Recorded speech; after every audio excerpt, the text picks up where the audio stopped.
You're a wizard, Harry.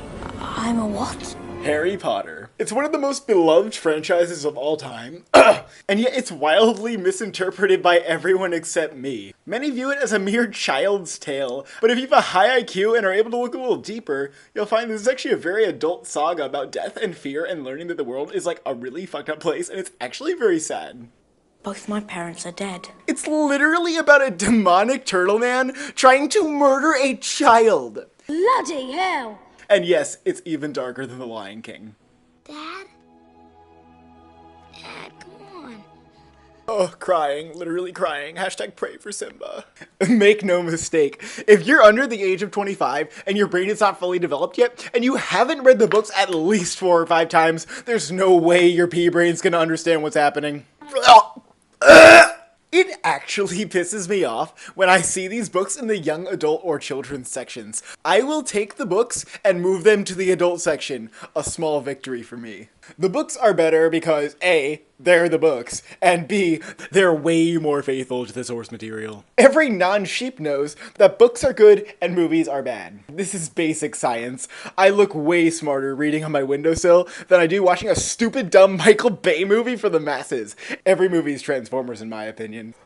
The Potter books are smarter, deeper, darker, and have twice as many characters, like King Tinkletit, Lady Scamscat, Hawk, Wallamus, and of course, the Bunt Brothers. And the books are much more diverse and progressive. In the books, Harry Potter's Indian, Hermione is African American, Dumbledore's gay, Hagrid's gay, Snape's bi, Neville is indigenous Southeast Asian, and Dean's white. Bloody hell! I know you're probably thinking, well, it's not that progressive. There are way more prominent male characters than female characters, but that's literally the point! Literally the point. The underrepresentation of female characters is actually a meta-commentary on how women aren't cast as much as men. And I know what you're thinking. What about Ron? Well, if you read the books, you know Ron's actually just Harry Potter's teddy bear, his imaginary friend come to life. This explains Ron's bear-like demeanor and love for honey. And if we look closely at my simulation, replacing Ron with a teddy bear actually seems to work.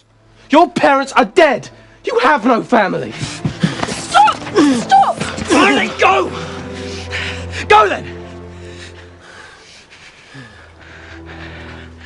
Another example of how the books are more faithful to the books is Harry's scar. In the books, Harry Potter's scar is depicted as being in the center of his forehead, where in the movies it's actually a little bit off to the side. I have a hard time believing they couldn't find a single actor with a forehead scar capable of carrying 8 films. Come on, Hollywood. This is ableism at its finest. The only reason they even turned the books into movies was just a cash grab scam for your money. These corporations raked in billions of dollars while your sheep ass was just glued to the screen thinking they made this for your entertainment. I laugh at you.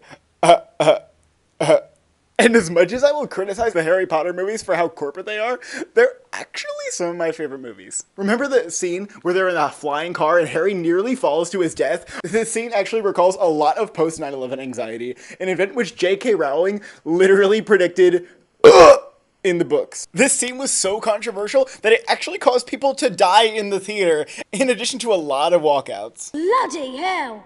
If you don't like hearing these truth bombs, it's because you're not supposed to enjoy these movies. And you might be saying, well, the first 2 are pretty fun, they're not that dark. But that's literally the point! Literally the point. They not only represent the blissful ignorance of childhood, but they have a sarcastic tone that overlays these films, making them quite hilarious. I howled throughout the first 2 films. They are biting parodies of the ignorance of young adult fiction.